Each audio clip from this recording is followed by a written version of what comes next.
anemia, ¿correcto? Y ya vemos que no es una sola anemia que podemos observar. Entonces, yo les he mencionado que podemos observar anemia en muchas patologías, entonces en parte de otras enfermedades, ¿no? Por ejemplo, si es un mal pronóstico o peor pronóstico, algunas enfermedades como el cáncer o algunas hemopatías que tenemos aquí, que también son neoplasias hematológicas, ¿no? Y también les había mencionado que, por ejemplo, cuando hay insuficiencia cardíaca u otras enfermedades como diabetes, insuficiencia cardíaca, celular, etc., pues lo mucho peor si tienen anemia, ¿no? En este caso sí que se trata de recuperar no lo posible los niveles de hemoglobina para mejorar la oxigenación.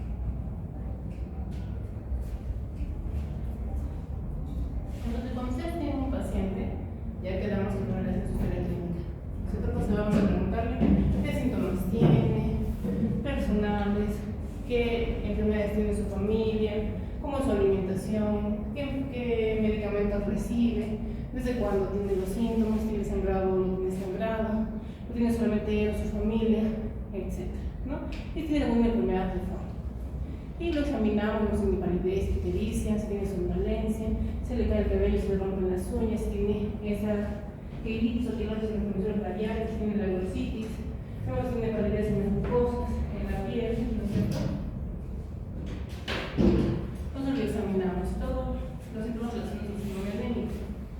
Y le pedimos algunos análisis que a la cabeza ustedes le van a pedir un hemograma para ver cómo está la hemoglobina y también cómo están las otras series, ¿no? Cómo están las plaquetas, cómo están los glóbulos rojos.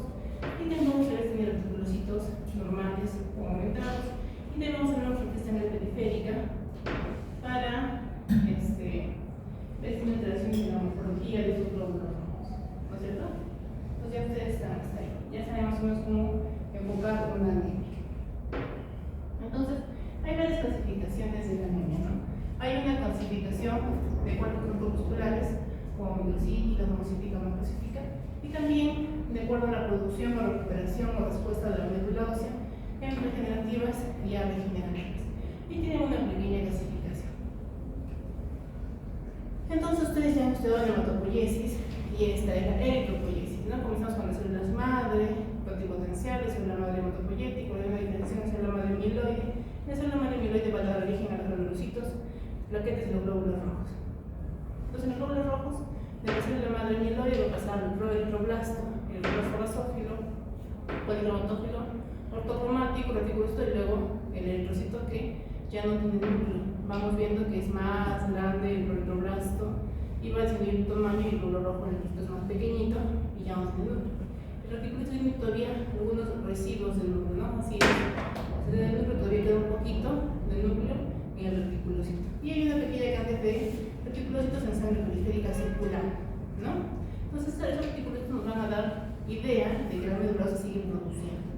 Cuando hay reticulocitos, quiere decir que la médula ósea está estacionada en una fábrica, ¿ya? Entonces, por eso nos ayuda el recuento de reticulocitos para saber si tiene una adecuada o no producción por los glóbulos rojos, ¿no?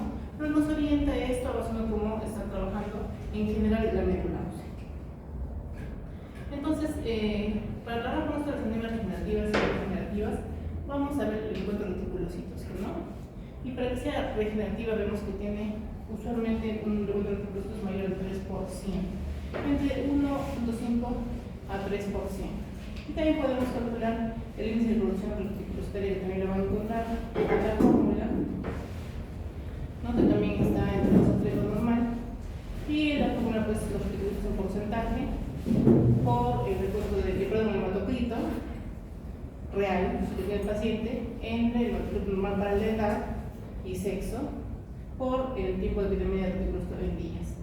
Y aquí tenemos una tablita de acuerdo al tiempo de vida media del reticulocito según el hematocrito del paciente, ¿ya? Entonces varía si el paciente tiene anemia o no tiene anemia o tiene poliglobulia, y según eso va a variar el tiempo de vida del reticulocito en la sangre periférica, ¿ya? Entonces ustedes ya conocen, porque ya lo hemos estado viendo, el ciclo de vida del hematía. ¿Cuánto tiempo vive el hematía en la sangre periférica? 120 días. Entonces, usualmente los linfocitos se producen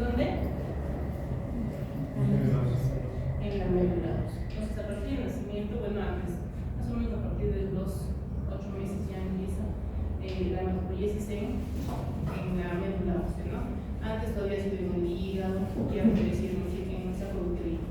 Y a partir del nacimiento solamente se enamela la ósea en condiciones normales. Entonces puede ser el grupo Y se enamela la ósea roja y el glóbulo rojo ya maduro, sin núcleo, sale de la circulación y cuando cumple los 120 días aproximadamente va a ser probablemente con un óseo y sistema articular y pues va a ser fagocitado y va a ser digerido, digamos, se van a liberar sus partes. Entonces la hemoglobina nuevamente se va a dividir en aminoácidos que van a ser reutilizados en las proteínas indistintamente, ¿no? El grupo hemo va a liberar el hierro, que es únicamente la transferrina, porque no debe haber hierro libre sérico, porque es tóxico, ¿no es cierto? Se une la transferrina o la transferrina o en hemoglobina.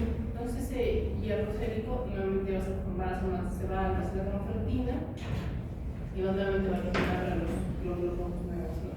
O también con todas las diferentes funciones que ya podemos seguir, por ejemplo, en parte de la cadena respiratoria en la mitocondria, cofactor o parte de reacciones enzimáticas múltiples en el organismo, ¿no? Entonces se va a ir con todas las funciones que siempre trabaja el hierro. La biliverdina o grupo hemo también va a liberar la biliverdina, se contiene bilirrubina y se va a hidrocolonizar en el hígado. Y lo que siempre ocurre todos los días, estamos dentro de un glóbulo rojo, todavía está relacionado con glóbulo rojo, no es un mecanismo constante. Pero cuando hay un aumento de la destrucción, esto aumenta. Hay más globina, bueno, hay más proteína, más aminoácidos. Más hemo, bueno, se acumula más hierro acá, pero igual lo vamos a reutilizar para fabricar nuevamente glóbulos rojos. Pero la bilirrubina tiene que glucuronizarse. Y como el hígado tiene su tiempo de glucuronización, se acumula la bilirrubina indirecta. Todavía se glucuronizar en el hígado, ¿cierto? Por eso cuando hay hemólisis hay un aumento de las bilirrubinas a predominio indirecto. Esta bilirrubina puede que se glucuronice en el hígado, va a pasar al intestino, va a pasar a la sangre y le va a dar color a la orina, y va a pasar al intestino y le va a dar color a las heces, ¿no? Con la estreptobilina y el urobilina. Y ustedes ya conocen esta teoría de Martín, ¿no es cierto? Y es un círculo vicioso. Se recicla, el hierro se va a reutilizar y reutilizar y reutilizar. Y generalmente cuando estamos mayor cantidad de hierro, que es lo que dijeron los compañeros, ¿se cuánto? ¿De la dieta? 1 o 2 miligramos por día, que es más o menos lo que perdemos también por día por la descamación de la piel y de las vellosidades intestinales. Porque ya hemos quedado que también se almacena un poquito de hierro en las vellosidades intestinales, ¿no es cierto? Entonces, como se va descamando, se realiza un poquito de hierro también en la piel, y esos son esos 1 o 2 miligramos que se pierden y los hablamos de la piel. Que es la descachito. El resto del hierro lo reutilizamos y se acumula. ¿Ya? Entonces, lo que yo trasfondo un paquete globular, paquete globular, paquete globular, estoy administrando hierro y hierro y hierro, que no se está eliminando, se acumula. ¿Ya? Entonces, ¿en qué consiste la hemólisis? La hemólisis es cuando se saca, se elimina, se retira los glóbulos rojos de la circulación antes de que hayan cumplido su tiempo de vida. Siempre hay anemia cuando hay hemólisis, ¿no? Hay pacientes que hemolizan constantemente, pero no es mucho, así que la médula ósea alcanza a compensar. ¿Ya? Entonces, no siempre hay anemia en las enfermedades hemolíticas.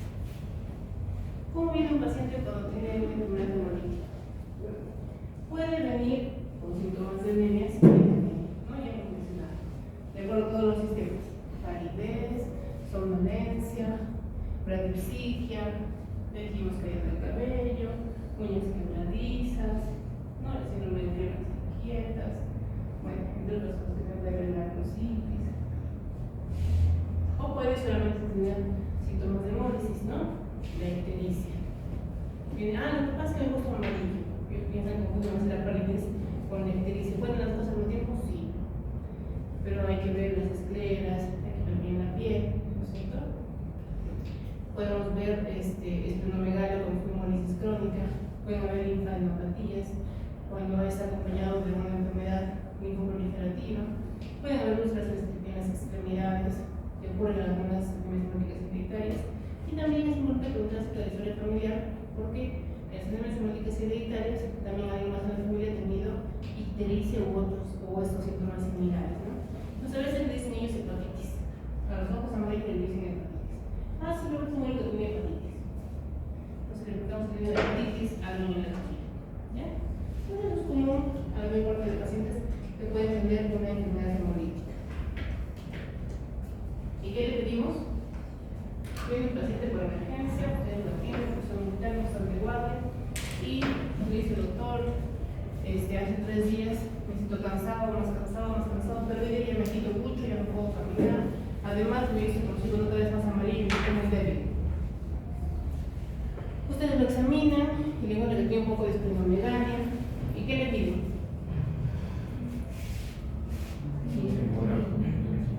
Un hemograma. Ya está. ¿Qué más le piden? Ya, un examen periférico. ¿Qué más? Ya, uno con los pulocitos. ¿Qué más? Bilirrubinas, ¿no? ¿Ya? ¿Ahora le puedo pedir? Sí, le puedo pedir un test de pulso. No te puede salir en el examen, hay que ver si es inmune o no inmune. Así de inicio. Por eso lo pueden hacer en inglés y lo hacen rápido. Y cuando es un hemolítico inmune, hay que tratar muy rápido. Así que es lo mismo que no es difícil, es en el marco de sangre, le echan un test de pulso, aglutina es positivo. Aglutina es negativa, sí, segundos. Y entonces, ¿qué es lo que vamos a explorar en estos pacientes? Podemos clasificar también de hemólisis intravascular o extravascular. Intravascular, la distribución de la hematilla es en un vaso medio. Y extravascular es en el sistema arterial, en los macrófagos, en el vaso. ¿Ya? No podemos siempre diferenciar esto absolutamente, ¿no? No hay nada que sea absoluto en medicina. Puede haber simultáneamente esto. ¿Ya? Pero bueno, de acuerdo con la clasificación puede ayudar algunas variaciones en los resultados. En la examen periférica, en ambos casos, hemólisis extravascular o intravascular, va a haber polifromación fílica, glóbulos rojos con intensidad de color. Los recursos antiglúcidos, en ambos casos también se ha incrementado porque está destruido el glóbulo rojos.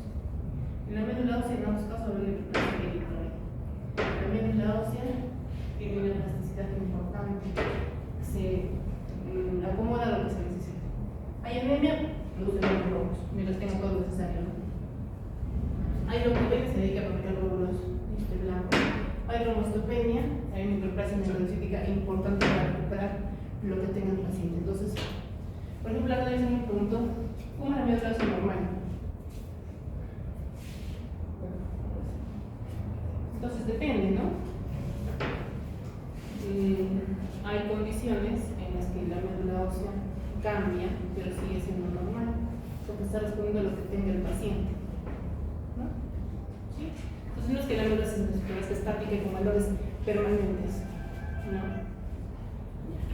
¿Qué encontramos en el suelo? Encontramos las bilirrubinas aumentadas a predominio indirecto. En teoría es más esto cuando es extravascular, pero suele aumentar en ambos casos.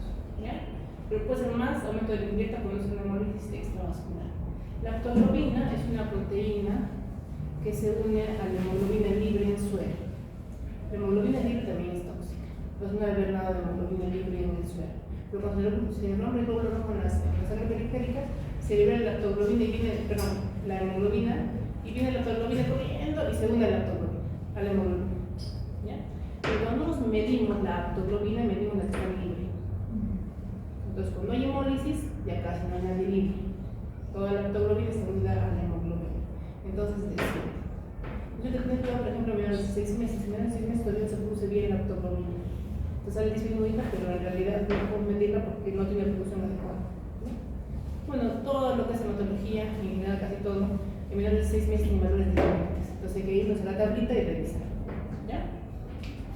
La hemoglobina libre en plasma, obviamente, si es intravascular, está más aumentada, ¿no es cierto? Que cuando es extravascular. Y la LDH, que es una enzima que mide el recambio celular o la destrucción celular, pues está incrementada en ambos casos y en teoría es más aumentada cuando es intravascular. Y en orina, pues podemos encontrar urobilinógeno, cuando es más intravascular, también podemos encontrar hemosiderina y hemoglobina libre. Ojo, no hay que confundir con hematuria. ¿Cómo diferenciamos una hematuria con una hemoglobinuria? ¿Qué dicen que piensan?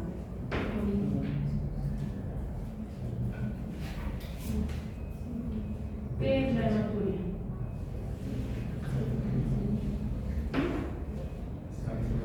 Sangre en orina. Muy bien. ¿Y cómo veo la sangre que está en orina? Claro, también es hemoglobina roja. Pero la sangre son glóbulos rojos epitelios.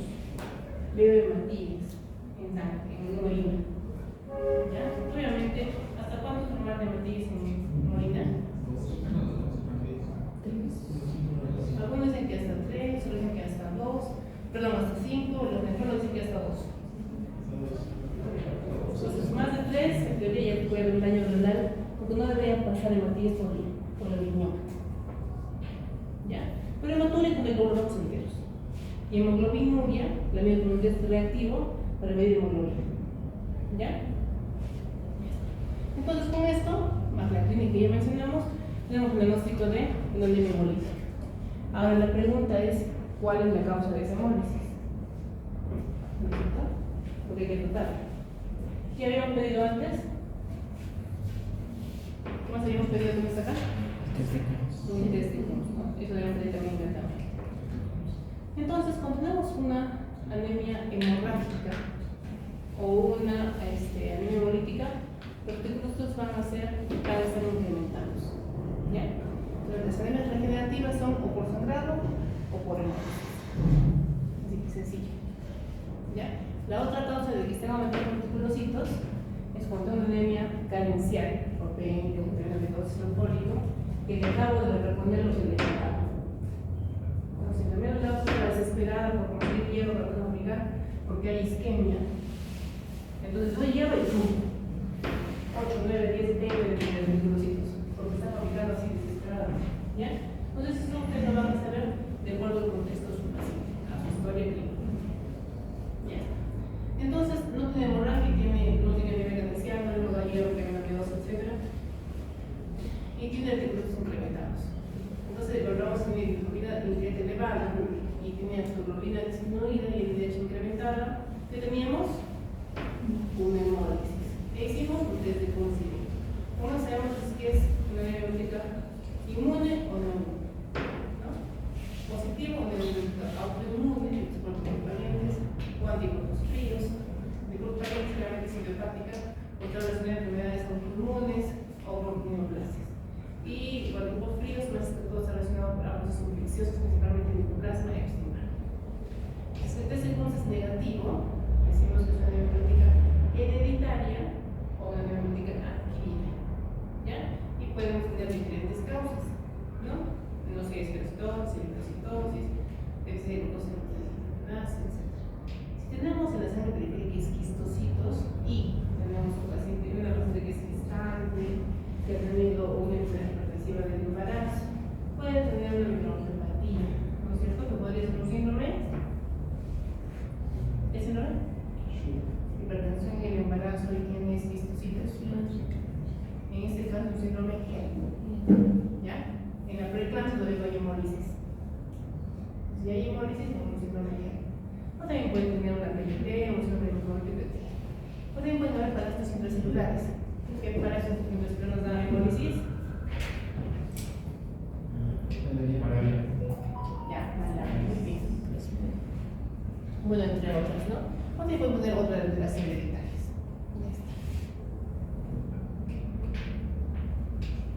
Continuando con las adquiridas, las agentes imunizantes, mecanismo inmune, tenemos el mecanismo mecánico, la prótesis valvulares.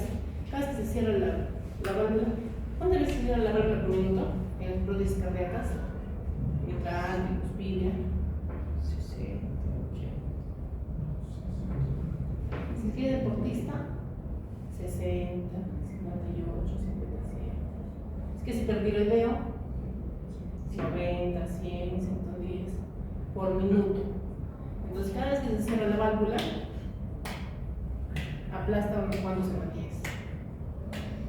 Si son 80, 100, 60 por minuto al día, ¿cuántas veces se aplastará la población hematíes? ¿No? Nos puede ver hemólisis mecánica. La mecanopatia que ya dijimos, síndrome hemolítico, fútbol trombocitopénica tromótica, cambios de afectación renal, trombopenia, esquistocitos, ¿no? Hemólisis en para esos intrahepaticarios, en el esplenismo, por tóxicos, por veneno de serpiente, por veneno de araña, entonces la gloxoceles, la eclos, la araña que tenemos en la casa, todos los cuadros, y debajo de la cama donde ustedes no barren, ¿no es cierto? Tratar con esa patilla que no encuentren.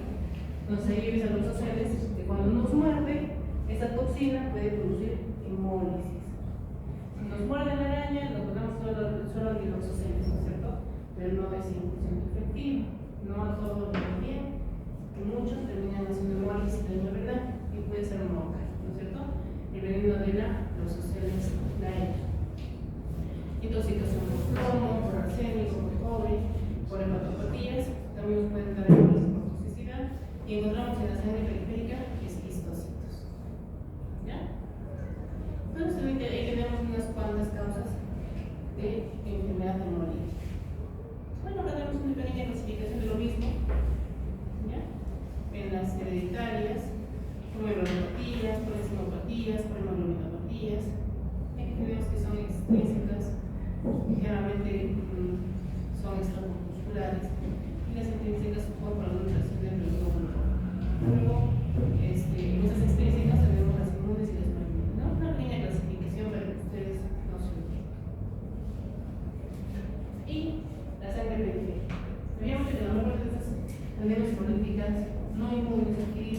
podemos encontrar esquistocitos, ¿cierto?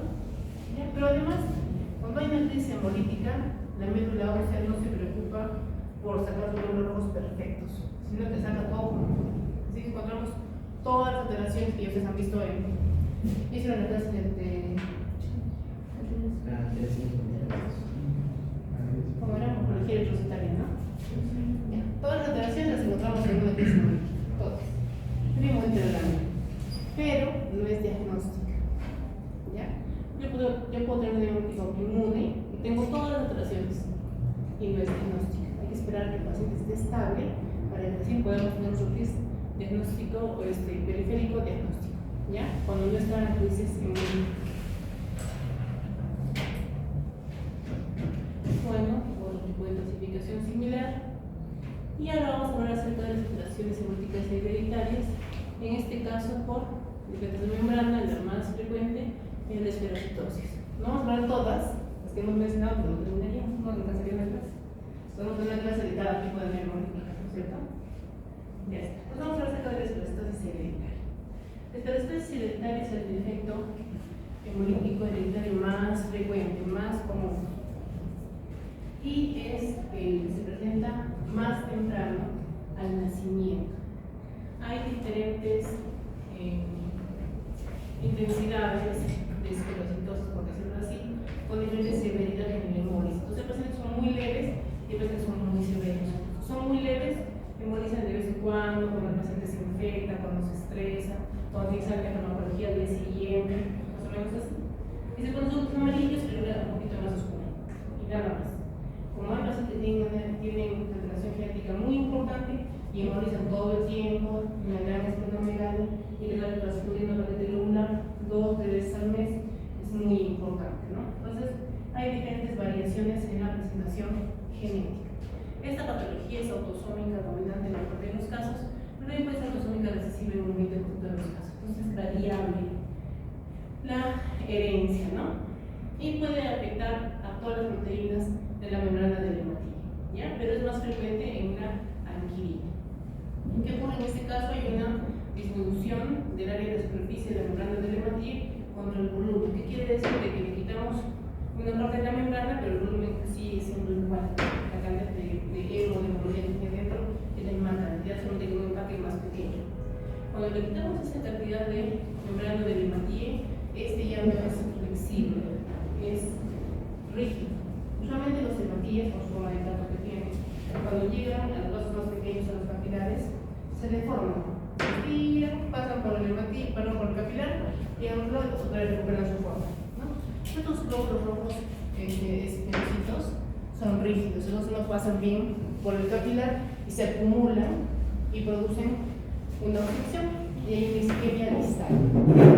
Y con una isquemia distal, ¿qué es lo que siente el paciente? ¿Qué? ¿Alguna vez se me ha matado la liga en el dedo? Se empieza a poner azul, ¿no es cierto? Se empieza a hinchar, se empieza a poner azul. ¿Y lo que más siente? Dolor. Con una isquemia no siente dolor. ¿Ya? Entonces los pacientes suelen tener crisis oclusivas con dolor. Crisis oclusivas dolorosas. Porque cuando al principio dijimos los síntomas del cuadro hemolítico y dijimos unas úlceras, ¿no es cierto? Porque hay isquemia. Y en las zonas isquémicas, cuando es recurrente, produce dolor. ¿Ya? Ya conocen la membrana del hematíe, ¿no es cierto? Con sus doble cadena de fosfolípidos, sus proteínas transmembrana, sus glicoproteínas y sus cadenas. La cadena de la alfa-beta-espectrina, la anquilina, la banda 4.2, la banda 3. En todas puede haber alteraciones, pero más frecuente dijimos que era en la anquilina, en esta subunidad. Así en el 50% de los casos.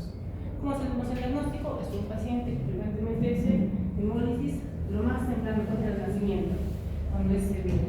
Cuando es leve, a veces hacemos en los adultos.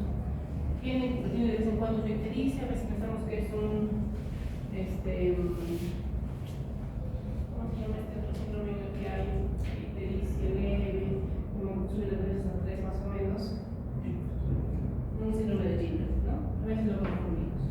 Pero vemos que la hemoglobina generalmente es entre 9 y 10. Ah, no, tal vez el problema no es hemoglobina, es mi hemoglobina normal. Es más, si no también tienes hemoglobina, también tienes hemoglobina en 9, 10. No es como nosotros hemoglobina, es normal. Entonces, no es normal. Es normal para ellos, pero en alguna alteración. Pero viven con eso, viven tranquilos, no tienen ninguna alteración, ni ninguna limitación.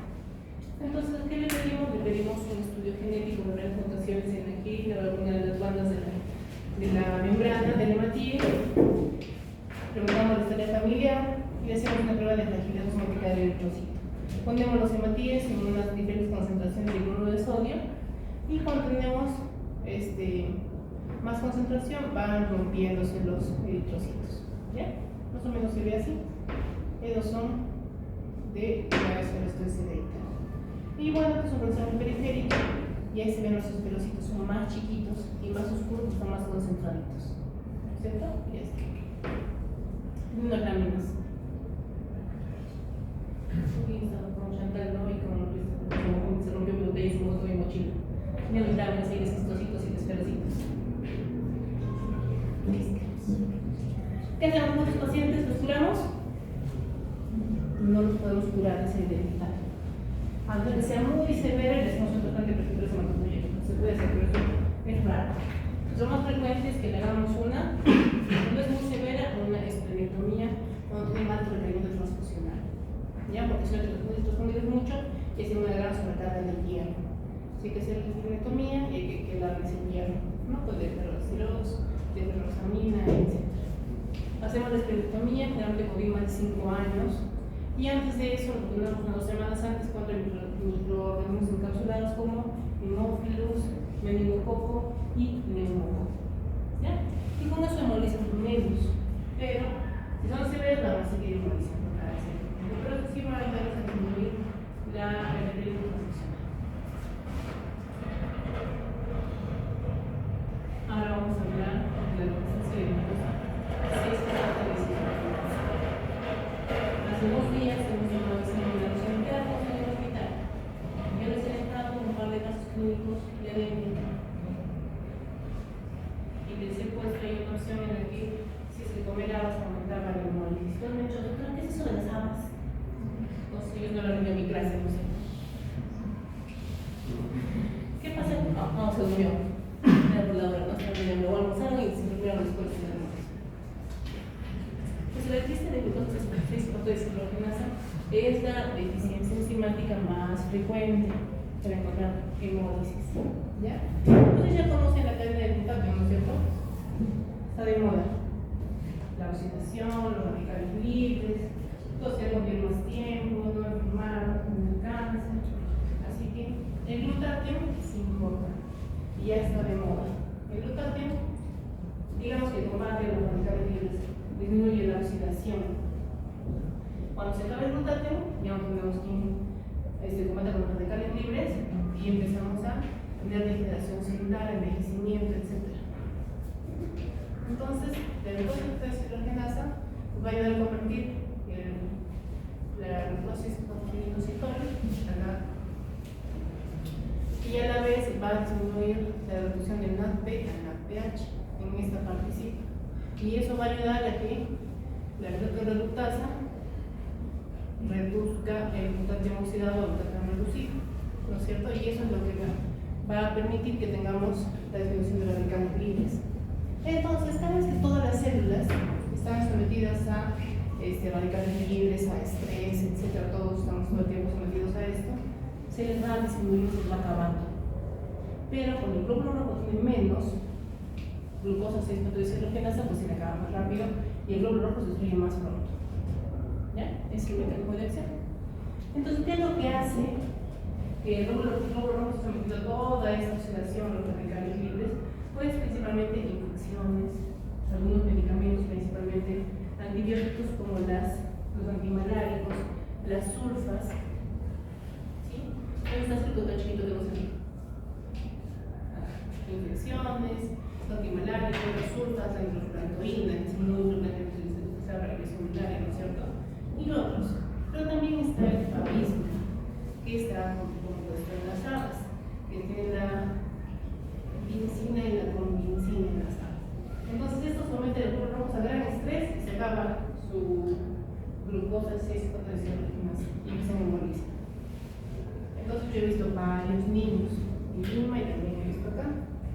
Un niño, por ejemplo, siempre las suegras quieren mucho las nueras, ¿no? Fue la chica esta con su hijito a visitar a su suegra Tacna y la suegrita le dio a su hijito ahorita habas. Un niño de 2 años que nunca había comido habas. Después de eso, el niño se empezó a poner pálido, más pálido, y la mamá tenía un antecedente de anemia crónica. Y la suegra, pues, yo no paso por ese grado de niño. Sí, pues mi hijo es sano, tú de la enferma, yo le digo por ese grado de esto. Todo, vino a contar todo eso la señora de la consulta. Y el niño, pues, tener 10, 8, 6 de hemoglobina, ¿no? Pero con reticulocitos muy limitados. Entonces, con esta historia de que la señora le pregunté, ¿y comió habas? Ah, sí, la señora perdió sus amigas saladas. Le medimos glucosa, 6 cuantas de referencia, porque el niño estaba hemoglobinando en ese momento, lleva como unas semanas, y estaba disminuyendo. Entonces, frecuente. Tuve un niño que era de Ica, primero que dieron ahorita se nació. Llegó el niño y parecía transparente, era transparente. Tenía como 4 o 5 de hemoglobina. Y murió así, de golpe en un día. Tuvimos que transcurrirlo, y tratarlo bien, mejorar la función renal, con una función rápida de las células, todo el contenido intracelular que todavía tiene, pues esa sangre periférica se va a depositar al riñón, así que puede ser mortal. Una hemólisis severa puede ser mortal. Lo mismo ocurre cuando nos equivocamos del grupo sanguíneo y ponemos B a uno que era A. Hemoliza todo y todo se va al riñón y puede ser mortal. ¿Ya? Entonces, no se olviden de las habas, chicos, porque puede ser pregunta de sangre y tiene que saber eso. ¿Ya? Eso es frecuente. Esto es más frecuente en personas con ascendencia de la raza negra, es más frecuente en el Mediterráneo, en el África. Esta enfermedad puede proteger contra algunas formas de malaria, ¿no? ¿Qué es lo que hacemos? Bueno, el niño que se multiplica aguda es el fruto. Después de la exposición a esos compuestos de las habas, a las sulfas, a las quininas, ¿no? Puede reducir en una sola hasta el 30% del volumen sanguíneo. Esta oxidación de la hemoglobina precipita como los de genes, se ven en sangre periférica, más frecuente en el Mediterráneo, son más propensos a jóvenes que no comen habas, ¿no es cierto? El diagnóstico mediante el interrogatorio en las salidas, no se olviden. El tratamiento, la crisis autolimitada, se digieren las habas, ya no. Se digieren las sulfas, ya no. Entonces, ¿qué hacemos? 1, evitamos las infecciones. 2, no les damos sulfas pacientes, ¿cierto? No les damos quininas, no les damos habas. Y bueno, pues hay que estar viendo qué es lo que les proporciona hemólisis y ya lo vamos a dar. El tratamiento principal es evitar la exposición a esas sustancias para prevenir el episodio hemolítico. Esos pacientes, muchos ya nunca más tienen una crisis hemolítica, ¿ya? Pero saben que tienen una enfermedad hereditaria, ¿no? Y obviamente tratamos las infecciones subyacentes, etc. Ahora vamos a hablar acerca de algunas hemoglobinopatías. Las hemoglobinopatías pueden ser unas estructurales y las otras pueden ser por una deficiencia en alguna de las cadenas de la hemoglobina. Entonces, vamos a hablar ahora de la drepanocitosis o anemia de las panocitosis. En esa drepanocitosis tenemos una mutación puntual en el que hay un reemplazo del ácido glutámico por la valina. Entonces, cuando necesitamos entonces la hemoglobina S. Esta hemoglobina S es normal que esté bien oxigenada, ¿ya? Pero cuando hay disminución en la oxigenación, se polimeriza y se vuelve con forma de os y es rígida. Y ocurre lo mismo con los esteroides. Igual van al capilar y como son rígidos, no se deforman y se quedan ahí, se acumulan y no dejan pasar la sangre. Hay esquema distal, necrosis, dolor, explosivas, dolorosas, ¿no es cierto? Esta patología es automática dominante, pueden haber heterocigotos portadores y homocigotos enfermos. Más frecuente en la África tropical, hay alta prevalencia de portadores, entre un 20 y 40%, y también se otorga algún tipo de protección contra plasmodium falciparum. Y si es que este cambio de la rigidez es breve, es reversible. Pero si dura más tiempo, entonces ya es irreversible. Es más frecuente en personas de raza negra. Entonces ellos no deberían ir a las alturas con una concentración de oxígeno, ¿no es cierto? Para que no tengan ese cambio de la rigidez. y ocasiona que el glóbulo rojo se vuelva con esa forma de hoz y rígido. Es la segunda anemia que se presenta más temprano en la vida después de la cirrosis. Un camino también es la esplenectomía, en los casos son muy severos. Se tiene que ver una autoesplenectomía cuando hay muchas crisis vasooclusivas en el vaso, y termina pues todo el vaso teniendo fibrosis y se muere.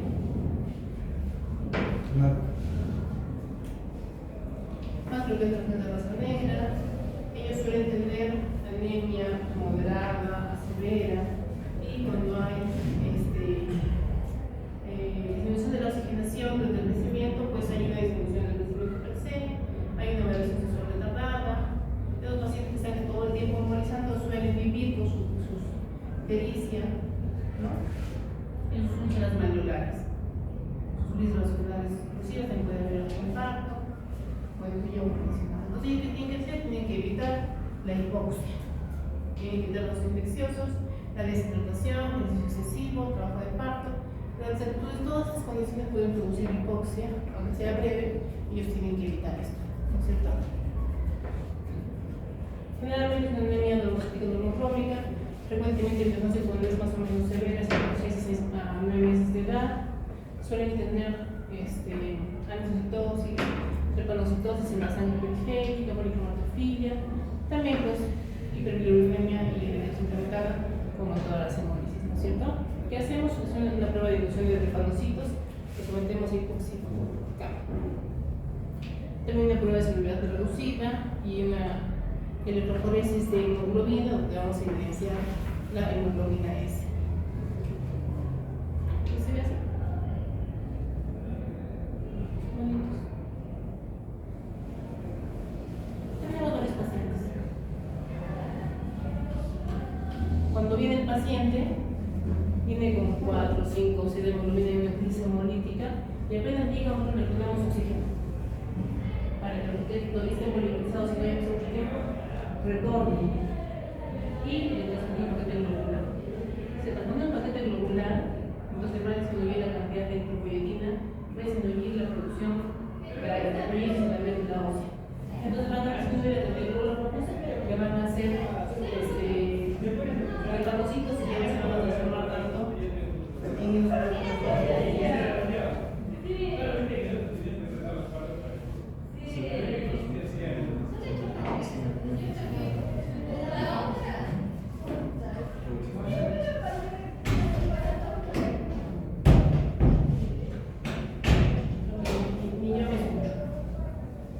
entonces le ponemos oxígeno y lo transfundimos. Y eso debe disminuir el ritmo hemolítico, que lo hidratamos muy bien, ¿cierto? Entonces, a veces los pediatras nos dicen, pero doctora, satura 96%. ¿Por qué le pone oxígeno? Yo no le pongo oxígeno porque tenga, porque esté saturando. Uno le pongo porque tiene anemia. Entonces, el hecho de que tenga 5 glóbulos rojos que saturen bien no alcanza para que llegue oxígeno en todo el cuerpo, ¿no es cierto?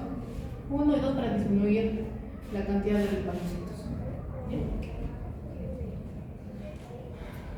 Ahora vamos a ver las otras hemoglobinopatías, en este caso las talasemias. Ahí es.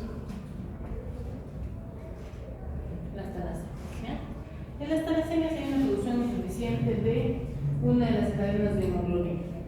En la hemoglobina tenemos 2 cadenas alfa y 2 cadenas beta, ¿no es cierto? Entonces, de acuerdo a la hemoglobina que falta, o la cadena que falta, tiene el nombre de talasemia alfa, talasemia beta. Herencia es autosómica recesiva y hay diferentes intensidades de la presencia, hay mayor, menor, intermedia y mínima, ¿no? Son los portadores. Involucra los usos de la población mundial, y en estos la anemia también es hipocrómica microcítica. ¿Hay igual tipo de anemia? Es una de los diagnósticos diferenciales en la anemia placopénica. Entonces, el paciente con anemia hipocrómica microcítica que tiene hierro y no mejora, y no mejora, y no mejora, no son los diagnósticos diferenciales, son las talasemias. Las talasemias son propias del Mediterráneo. Nosotros casi no tenemos. Tenemos un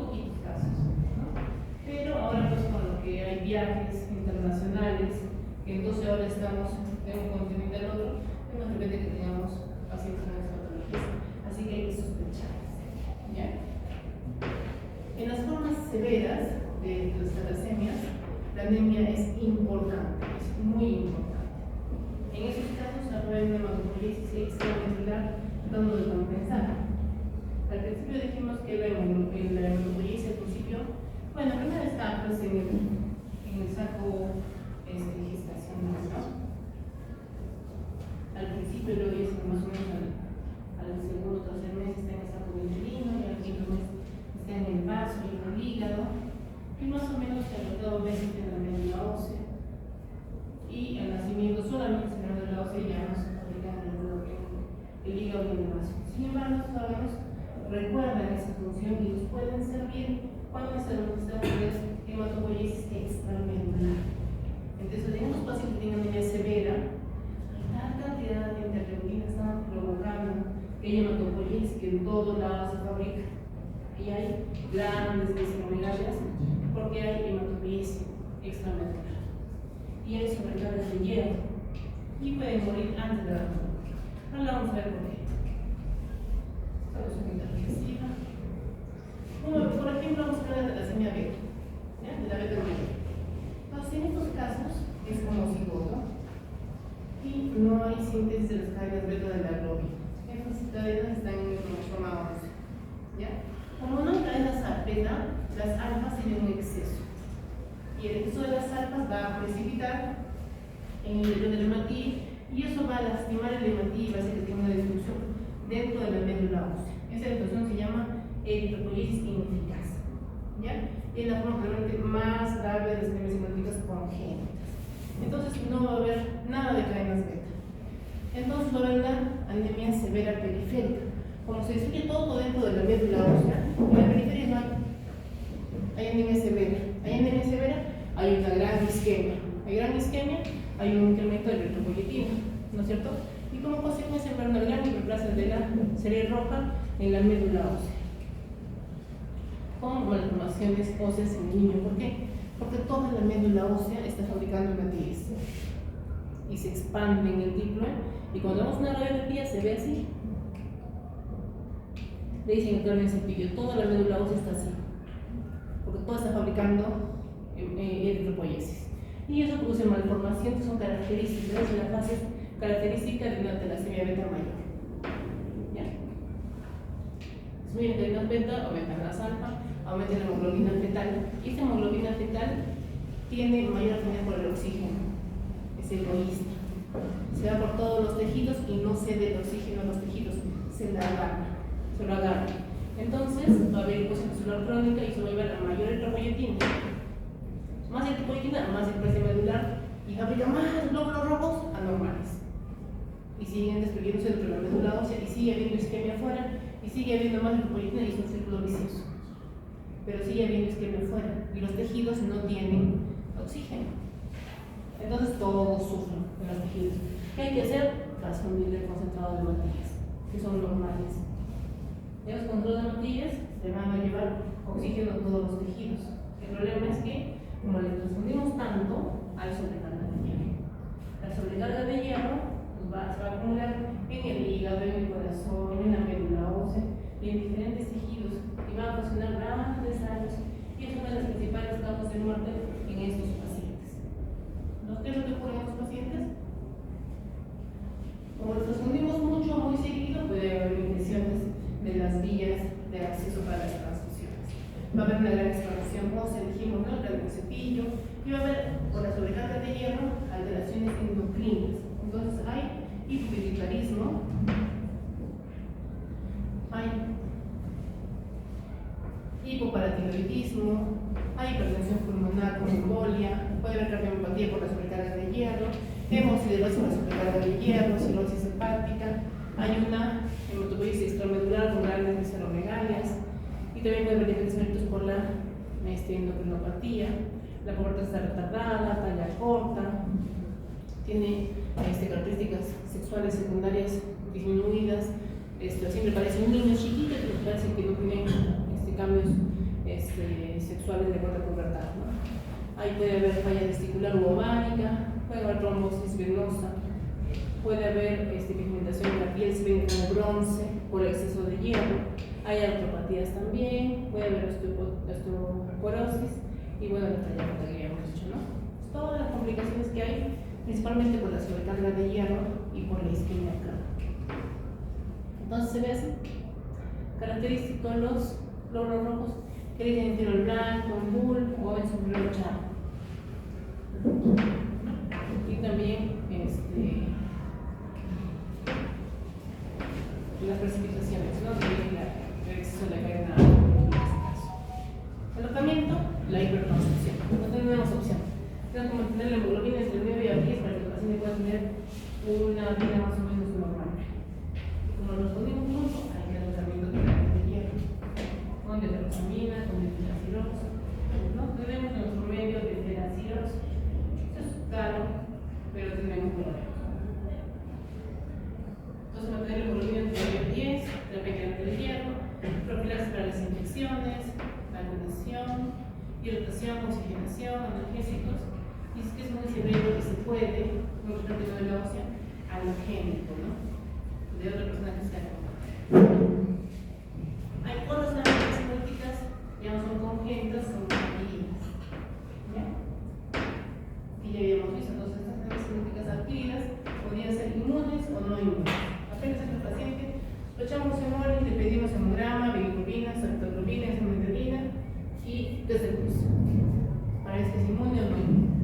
Dijimos que si era inmune podría ser por anticuerpos calientes o anticuerpos fríos, o también hay intermedios en que también hay fríos y calientes al mismo tiempo, ¿no?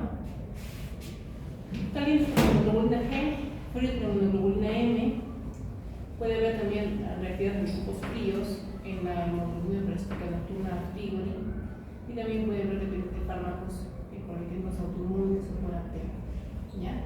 O sea, hay condiciones, no sé si lo puedo acá, hay condiciones que el glóbulo rojo está paradito ahí feliz de la vida y viene un fármaco y se le pega, el sistema inmune lo reconoce como que fuera un antígeno. Y va y lo destruye. Si uno es un anticuerpo, se lo llevan al ritmo de leer y los destruye. Y el glóbulo rojo solamente pasaba por ahí. Entonces hay varios mecanismos semejantes, en el de unos de anteno, los autoinmune, en el que se estudian los glóbulos rojos, cuáles son mecanismos inmunes. Causas mecánicas, las microangiopatías, las prótesis y la hemoglobina de la marcha. ¿No? Y también hay tóxicos y agentes químicos, biológicos, como intoxicaciones también pueden haber, y la hemoglobina procística nocturna. Son las causas adquiridas. Entre las causas autoinmunes pueden ser primarias o secundarias. Tenemos que demostrar los anticuerpos sobre la membrana del glóbulo rojo por el test de pulso directo o el test de pulso directo, que lo que hace es demostrar que hay autoanticuerpos circulantes. ¿Ya? Es mucho más frecuente por la hemoglobina G, por anticuerpos calientes, ¿ya? Y hasta el 10% por globulanas frías. Estos, por ejemplo, están más relacionados a padecimientos autoinmunes, como el lupus, como el reumatoide, etc. Y también a neoplasias, principalmente hematológicas, linfoma, leucemia linfocítica crónica, etc. ¿Ya? Hasta el 40% es en pacientes con lupus. También pacientes relacionados a medicamentos, ¿no? Y anticuerpos fríos está más relacionado a Epstein-Barr por infección y a micoplasma de neumonía. Entonces tenemos, ¿qué pasa? Tenemos el glóbulo rojo y tenemos anticuerpos tipo hemoglobina G, en este caso los anticuerpos calientes, que se van a unir a la membrana del hematía. Estos, una vez que ya se han unido, van a ser opsonizados y se unen a los macrófagos. Y los macrófagos van a fagocitarlos, los van a destruir en su totalidad. Eso puede ocurrir generalmente en los tejidos, ¿no? Porque los macrófagos no están en los tejidos, no siempre están en la sangre periférica. Entonces, si lo que queda es se lo van a elegir los citotóxicos y van a terminar de destruir estos complejos inmunes. Y van a la vez liberar masas tóxicas, también van a ir destruyendo a los demás glóbulos. Bueno, ahí se destruye, ¿no?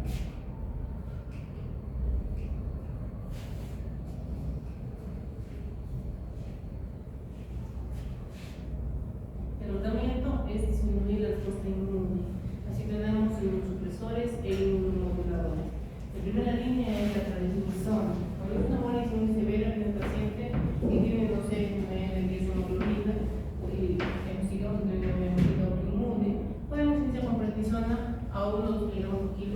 por día. Isolamos por 10 a 21 días, de acuerdo a la respuesta que tiene el paciente. El corticoide lo que va a hacer es disminuir la producción de autoanticuerpos. Si es que se produjeron, va a disminuir la unión de sus anticuerpos a la membrana del hematíe, y cuando están unidos, disminuye la captación por el sistema reticular uterino. Entonces se disminuyen los glóbulos rojos. ¿Ya?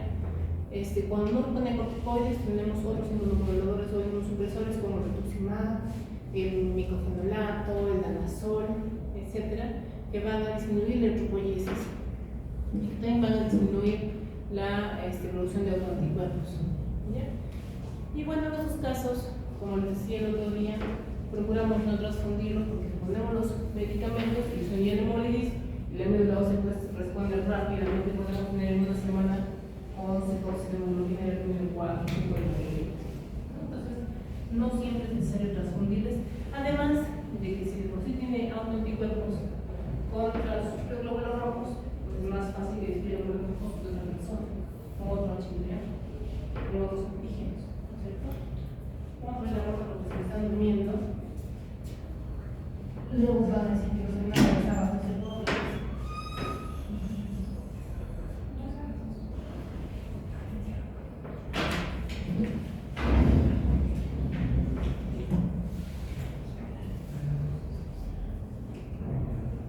La última para mí. Ya terminamos. Vamos a hablar de la hemoglobina parasitoide nocturna. En la hemoglobina parasitoide nocturna es la única anemia hemolítica en la que puede haber ferropenia. ¿Por qué creen?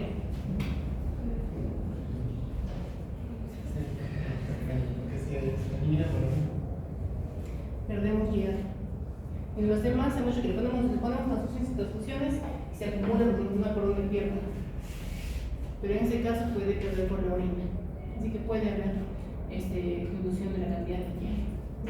En este caso, en la hemoglobina parasitoide nocturna, es una hemoglobina adquirida, hay mutaciones que van a llevar a anomalías intrínsecas en la membrana del hematíe y tiene una sensibilidad incrementada al complemento. Entonces, la principal causa de alteración, en este caso de la hemólisis, es una lisis de los hematíes o también afecta a plaquetas y leucocitos por el complemento. ¿Ya? C5, C6. Pero además, también hay, bueno, vamos a ver, es una alteración clonal adquirida que no es maligna. Hay una mutación somática en el gen del inositol triclano de clase A, el PIA, ¿no? Y se requiere ese inositol para la síntesis de inositol en la célula madre, en el suelo del stem. Esta mutación va a ocurrir en el cromosoma X. ¿Ya? Inositol se ha denominado en la regulación del cromosoma. Acá lo vamos a ver. Este PIA se va a unir aquí a las cadenas y cuando se unen vamos a fabricar el CD55 y el CD59 que deben tener todas las células. Lo que normalmente. Pero con esta mutación en el PIA, entonces no se va a unir aquí a la doble cadena y ya no va a expresar ni CD55 ni CD59 y esa falta de expresión va a hacer que seamos más sensibles a la unión del complemento y que puedan ser luego destruidos del sistema reticular uterino. ¿Ya?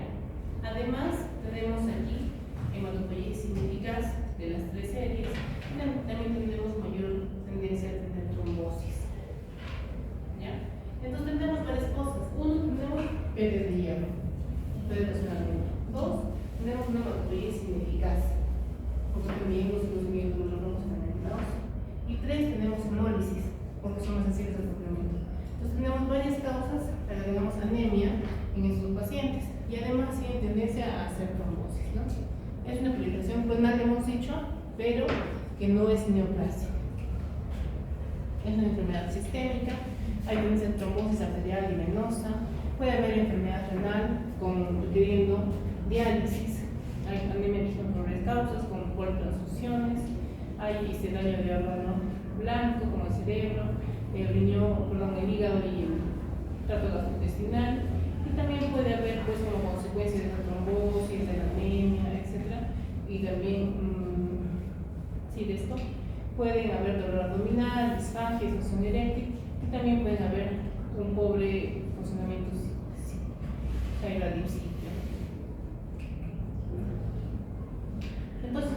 paciente que tiene anemia, que puede ser hemolítica, además ferropénica al mismo tiempo, que podemos encontrar en la médula ósea en el CAS, que además tiene hemoglobina crucificada o intermitente, puede haber también hemosideruria, podemos pensar en una hemoglobina crucificada nocturna. Es raro, pero tenemos pacientes, así que hay que sospechar. ¿Ya? También puede haber esplenomegalia. El diagnóstico lo hacemos con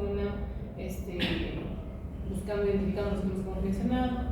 Luego hacemos una espirometría de flujo buscando el CD55 y CD59 en estas células.